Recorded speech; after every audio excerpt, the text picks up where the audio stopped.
Channel. எல்லாரும் எப்படி இருக்கீங்க? எல்லாரும் நல்லா இருப்பீங்கன்னு நினைக்கிறேன். நானும் நல்லா இருக்கேங்க. காலையில் என்னடா இவன் எந்திரிச்சு குளிச்சுட்டு ரெடி ஆகிட்டு இருக்கான்னு பார்க்குறீங்களா? இங்கே வந்து பக்கத்துல வந்து திருவிழா. சரி நம்ம எப்படி, ஏன்னா வந்து வீட்டில் இருக்கிற நீ தான் நமக்கு சான்ஸ் கிடைக்கும் போது போகும். அதனால நான் வந்து சரி வாங்க எனக்கு கூட்டிட்டு போங்கன்னா பசங்களாம் நான் வரல அப்படின்ட்டாங்க. நீங்கள் வந்தா வாங்க, நீங்கள் வர கட்டிப்பாங்க அப்படின்னு சொல்லிட்டு காலையில் பிரேக்ஃபாஸ்ட் முடிச்சிட்டேன். அது என்னன்னு காமிக்கிறேன். அப்படியே திருவிழா வைப்ஸ்லாம் கொஞ்சம் கொஞ்சமாக அப்படியே பார்த்து நீங்களும் என்ஜாய் பண்ணுங்க. வாங்க என்ன சாப்பாடு முதல்ல காமிக்கிறேன். காலையில் எல்லாரும் சாப்பிட்டு மிஞ்சின 2 இட்லி இருக்குது. காலையிலே வச்சிட்டேங்க. மட்டன் கொஞ்சம் தான் தராங்களா, அதனால் காலையிலே வச்சிட்டேன். இட்லிக்கும் சாப்பிட்டாங்க. மத்தியானத்துக்கு வந்து சாதமும் வடிச்சு வச்சுட்ருக்கேன். இதுதாங்க இன்றைக்கி லஞ்சு. அவ்வளோதான் முடிஞ்சிச்சு. போயிட்டு திருவிழாவை தாங்க நல்லா என்ஜாய் பண்ணிட்டு வர போகிறோம். பசங்க நாங்கள் வீட்டிலே இருக்கிறோம், வெயில் அதிகமாக வரலன்ட்டானுங்க. வந்து என்ன பண்ணுறதுன்னு சொல்லலாம். அந்த இடம் நான் வந்து ஏன்னா எப்பவுமே போக மாட்டேன். சரி இன்னைக்கு வாப்பா வீட்டில் தானே இருக்கும், இதுக்கப்புறம் வேலைக்கு போயிட்டா நம்ம வந்து அந்த சான்ஸ்லாம் கிடைக்காது இல்லைங்களா. அதனால வந்து சரி வாங்க போகலாம் அப்படின்ட்டு இப்போ திருவிழாவுக்கு தாங்க கிளம்பிட்டு இருக்கேன். ரெடியா? வாங்க போகலாம். போகலாம். தெரியாது நீங்களா வரலையாடா? ஏண்டா சும்மா சொன்னாங்க. சரியா? வா வா ஓடி போலாம். அடியா இல்ல வாங்க போலாம். அவன் கறியே வேணான்றான். சரி விட்டுறல வர. ஏக் திங்கடா ஏக் நீ தரலையா? அவ டிவி பாறடா விட்டு அவன் உடம்பே செல்லது. வா போலாம்.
எல்லாம் அவரை இருக்கக்கூடிய இடத்துக்கு வரும். அதனால அமைச்சர் வர்றாங்க. 1.5 மணி நேரம் மேல ஆகும். 1.5 மணி நேரம் நீங்க இருக்க முடியாது. அதனால எல்லாருமே இருக்கிறதுக்கு அப்படியே உட்காருங்க. சூப்பு தண்ணி எல்லாருமே எல்லா இடத்துக்குமே வரும். இருக்கக்கூடிய இடத்துல சரி.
அவன் உட்காந்து ஆடுவான், நான் நினைவே பாடுவேன். நீங்க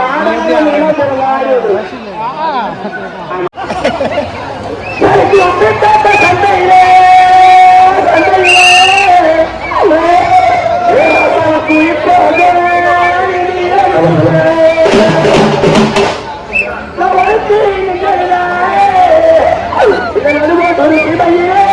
எனக்கு உலக அந்த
சாப்பிடு போ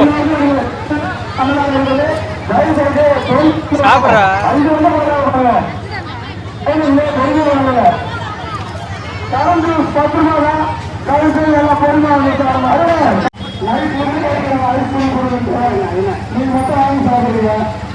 ஃப்ரெண்ட்ஸ் துரியோதன படிக்கலாம் ஃபுல்லாக பார்த்துட்டோம். அது வந்து அப்படியே வந்து அப்லோட் பண்ணும்போது அது அப்படியே நேச்சராக பார்க்கும்போது நல்லாயிருக்கும். ஏன்னா அங்கே பேசவும் முடியல, ஒன்றும் இல்லை, ரொம்ப க்ரௌடு, சத்தம் அதிகமாக இருந்துச்சு. அன்னதானம்லாம் சாப்பிட்டு நல்லா சூப்பராக முடிஞ்சிச்சு. வாய்ஸ் ஓவர் தான் கொடுக்க முடியும், வாய்ஸ் ஓவர் கொடுக்க வேணாங்க, அது அப்படியே நேச்சராகவே பார்த்தாவே நல்லாயிருக்கும். அது பார்த்தீங்கன்னா நீங்களும் பார்த்து என்ஜாய் பண்ணுங்கள். ஈவினிங் வந்து பூக்குழியில் இறங்குவாங்க, அது போய் பார்க்கலாம். நான் வந்து சின்ன வயசாக இருக்கும்போது போய் பார்த்தேன்னா எனக்கு ஞாபகம் இல்லை. இவ்வளோ பெரிய பொண்ணாகி என் பசங்க இவ்வளோ பெருசாக நான் ஃபஸ்ட்டு சரி போகலான்னு தான் போனேன். நான் ரொம்ப நல்லா இருந்துச்சு. உண்மையாக வந்து கடலுடைய அருளும் எனக்கு கிடச்சிருக்குன்னு நினைக்கிறேன். கண்டிப்பாக உங்களுக்கு பிடிச்சினவங்க ஃப்ரெண்ட்ஸ்லாம் ஷேர் பண்ணுங்கள். இன்னொரு புரிதல் சந்திக்கலாம். பை பாய், தேங்க்ஸ் ஃபார் வாட்சிங்.